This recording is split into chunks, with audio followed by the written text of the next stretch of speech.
welcome to another instalment of Today at the Open. It's hard to believe we're just 48 hours away from the big dance, but the players, they got a rude awakening today as the wind was blowing a huge gale, which meant strategy was more than important.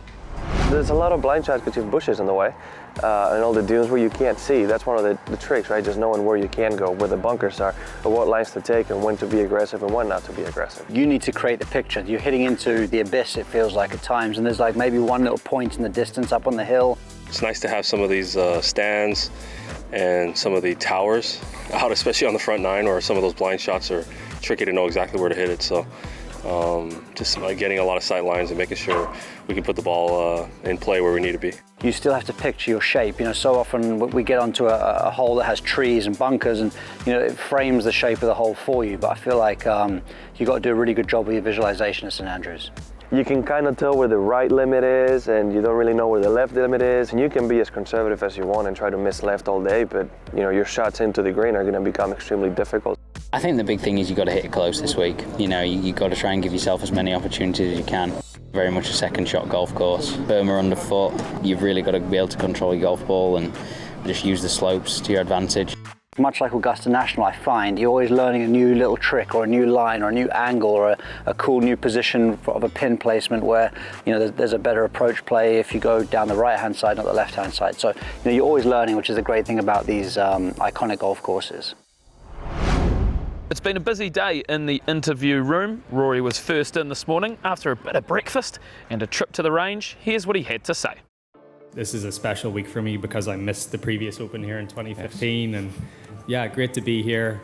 Great to play another Open at St Andrews, and you know, obviously I'm really excited to get the week started. I'm playing well. I'm in good form. You know, my confidence in my game's as high as it's been in quite a while. So, I mean, I can't go in here thinking that this might be my time. I just have to go out and play a really good tournament. You know, I got to string 4 good rounds together, and hopefully at the end of the week that's good enough to win. But I'm happy where everything's at, and I just can't get ahead of myself and just have to make sure that I prepare well the next couple of days and get myself in the right frame of mind for Thursday. Can you see Tiger contending on Sunday? I think the way the golf course is and the way the conditions are, I could certainly see it. It's not going to be. It's a game of chess this week, and no one's been better at playing that sort of chess game on a golf course than Tiger over the last 20 years. He seemed to be moving well. He seemed to be, you know, everything looked pretty good yesterday. So you know, that's encouraging. Tiger was also out on course early today, battling in the wind and delighting large galleries once again.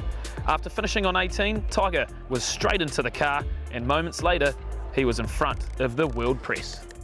Part of my rehab was hoping that I could walk again and have a normal life and maybe play a little hit and giggle golf, you know, with my son or my friends at home. But lo and behold, I've played championship golf this year, and once I realized that I could possibly play at a high level, you know, my focus was to get back here at St Andrews to play in this championship. I just didn't want to miss this Open, you know, here at the home of golf. This has meant so much to me. This is where I completed the career Grand Slam. At the time, I had the record and scoring in all 4 major championships. So it meant a lot to me, and it's hard to believe it. It's been 150 years we played this tournament, and it's just incredible. The history behind it, the champions that have won here. As I said, it's hard to believe it's more historic, but it really is, and it does feel like that. This does feel like it's the biggest Open championship we've ever had. There were former champions left, right and centre here today, and one of the popular favourites in the crowd was the wild thing, Daly. I got the chance to catch up with the 1995 champion earlier today.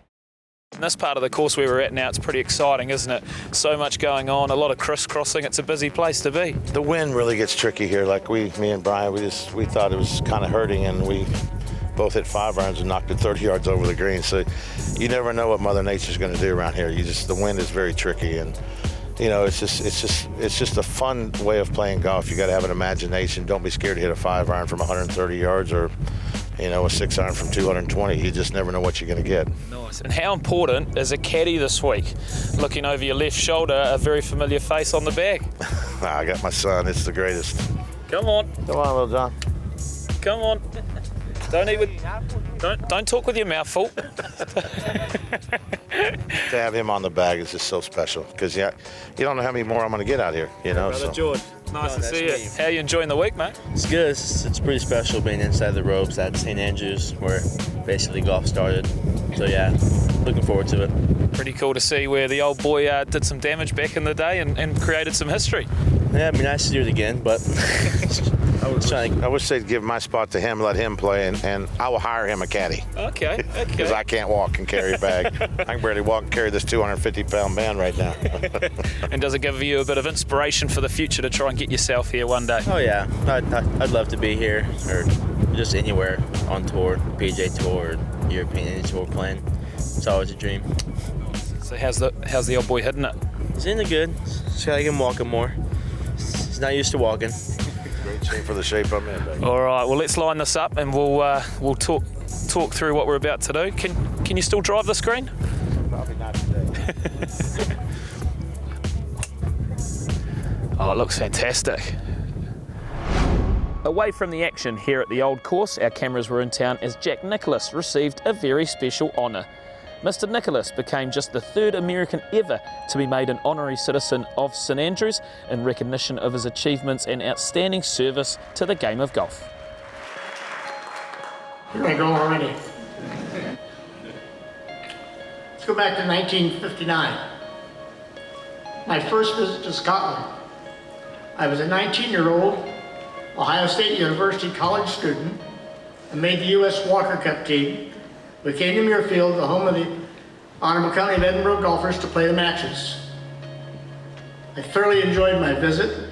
It's one of the great experiences of my life. I loved it, and it will stay in my memory forever. Thank you, St. Andrews.